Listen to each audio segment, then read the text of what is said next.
The transfiguration of the individual is facilitated by a process of correspondence, as I keep saying, by the temple being a mirror of natural forces which in turn lead to a corresponding effect on the visitor crossing the threshold of the temple. Consider how gravity influences grains of sand to fall as a mound with a slope angle of exactly 32.72 degrees. I actually discovered this angle when I was researching crop circles in England. And I found that the energy centers of the genuine circles, not the rubbish made by people, the energy centers of the real circles appear to be related to each other by this strange angle. Numerical value is very, very close to our measurement of the acceleration of gravity, which happens to be 32.17 feet per second. And I thought, does this also happen out in the wild? Well, actually it does. Because when you look at volcanoes, Mount Fuji, Mount Chiginagak, or Mount Jefferson to you and I, and also Mount Taranaki in New Zealand, all have exactly the same slope angles. Coincidentally, they all happen to be sacred sites. They're all sacred mountains. The other spear door is angled at 33 degrees.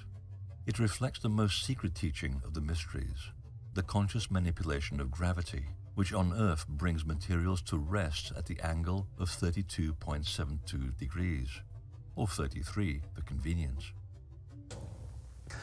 Measured from the North Pole, the angle subtending the two temples of light, Stonehenge, because it's a solar temple, and Heliopolis, the city of light, is exactly, and I mean exactly, 33 degrees. That's one connection. Where does the 32.72 come into this picture? Akhenaten essentially revitalized the concept upon which Heliopolis was founded, which was the veneration of the light. And the aim was to return the focus of worship to a monotheistic cult and revert the power back to the people for whom the legacy of the temple was originally built. And to achieve this, he created a temple complex at a place called Akhet Aten. Now, at first glance, Akhet Aten seems a ludicrous place to actually build a capital city, let alone a major temple. It was remote. It was 120 miles from the nearest temple at Abydos. It was encircled by desert, and nothing other than the Nile providing an umbilical cord to the rest of the world. Or was it deliberate? Because if we act as Akhenaten did and move the point of veneration of the sun and link it to that other solar temple at Stonehenge, that previous 33-degree relationship with Heliopolis now changes, just like human DNA, to 32.72 degrees. It's not bad for a weekend's work. So I thought, what is the coincidence that's going on here? And I wanted to sort of take this a little stage further, because the mystery of 32.72 is so tantalizingly close to that mystical number 33 that it's actually worth considering the two side by side.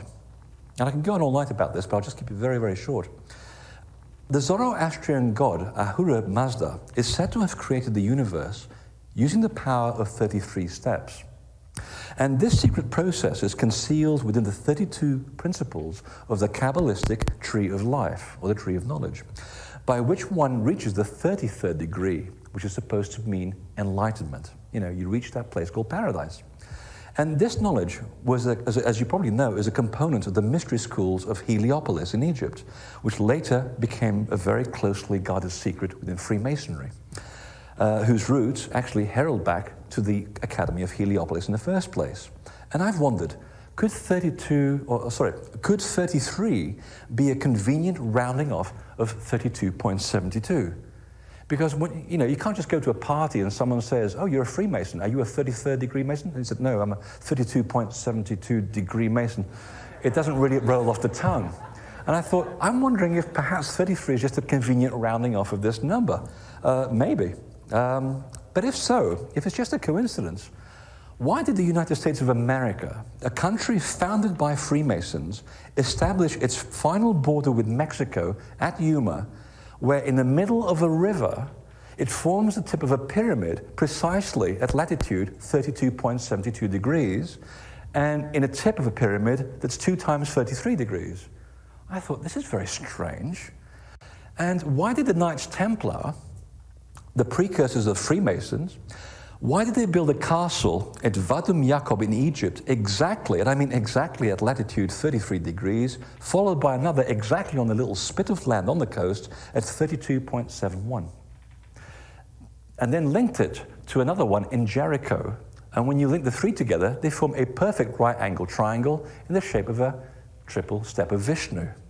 Interestingly, the Arabic name for Jericho happens to mean the city of the giants. We're back to that story again, okay? This is where we all started. Stranger still, and it gets even weirder, Mount Carmel, which happens to be right here, is also described as the vineyard of God, which is one of the attributes that we found in the pyramid earlier on. Happens to lie at exactly 32.72 degrees. And the transfiguration of Jesus on Mount Tabor occurred next door. Very, very strange. But let's return to those Freemasons. Because the true fraternity of Freemasonry is an echo of the followers of Horus.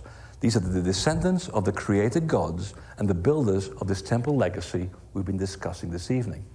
Now, Horus, as you probably know, is the falcon god of the sky, whose mission was to avenge the death of his father Osiris at the hands of 72 murderers, thereby re-establishing the triumph of light over darkness. In other words, he brings enlightenment.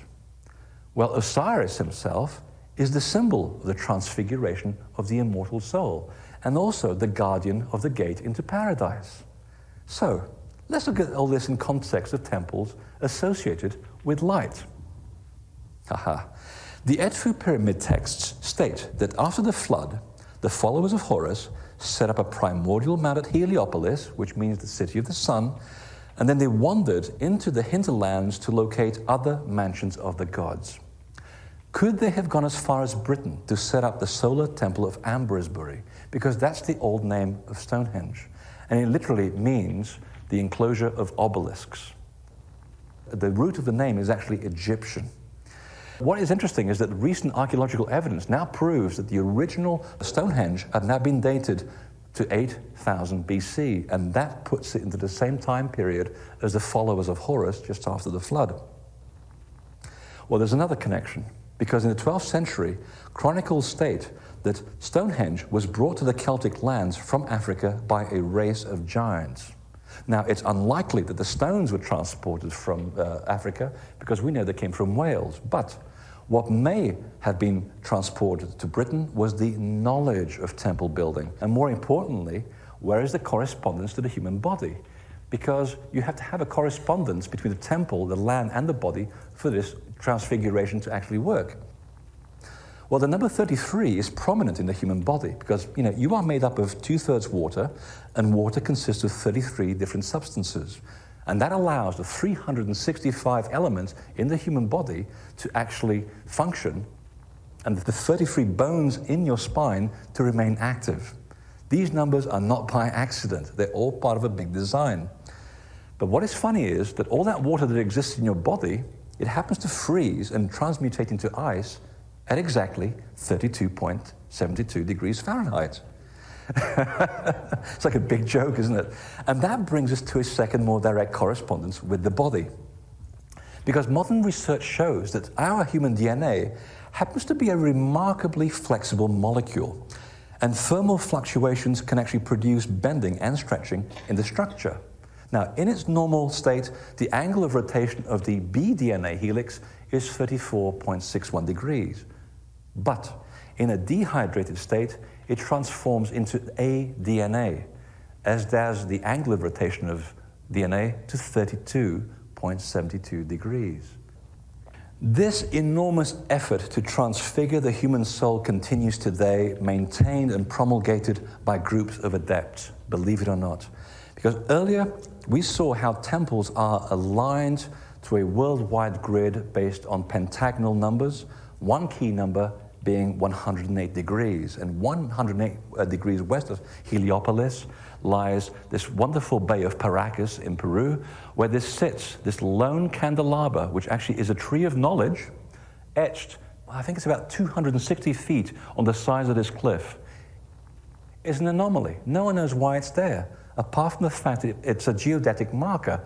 Exactly 108 degrees west of Heliopolis, there it is, bang, a tree of knowledge. But there's something else, because it also happens to mark the capital of a new republic, which was founded by Freemasons to further the principles of enlightenment and the liberty of the individual, lest we forget, as practiced by their predecessors, the followers of Horus, back in Heliopolis. And believe it or not, the exact spot of this modern correspondence is marked by this, the Capitol. So far from being an ordinary government building, this was, according to Thomas Jefferson, who was a Freemason, to be the first temple dedicated to the sovereignty of the people. Think about that for a second. And so was the Capitol, Washington, D.C. The positioning of its prominent buildings revealed the same use of temple making and energy manipulation angles, including, yes, 32.72 degrees between the Pentagon, the White House, and the Capitol, a triple step of Vishnu with the Washington Monument, and the pyramid slope angle between the North Pole, the Lincoln Memorial, and the White House. And I haven't even got to the Freemasonic lodges. There's a lot more stuff going on there. But is this a conspiracy? No, it's not, believe it or not, because it's just energy. You see, it's the intent you give energy that defines its direction. And if your intent is honorable, then the benefit serves the greater good. So this is just one facet of how temples and places of power offer a window into paradise and serve to transform the soul. How they perform an essential service for the well-being of people, and particularly at times when we forget who we are and why we've come here. And it is because we need to be reminded of this that our ancestors once searched out energetic places on the land and took full advantage of these spots of the fawn to reach a place called Paradisa. And then they built temples to preserve this knowledge for our time. This is our legacy. This is our common wealth. It is at these places that you will be reminded that you are a god and that you are also a bright star.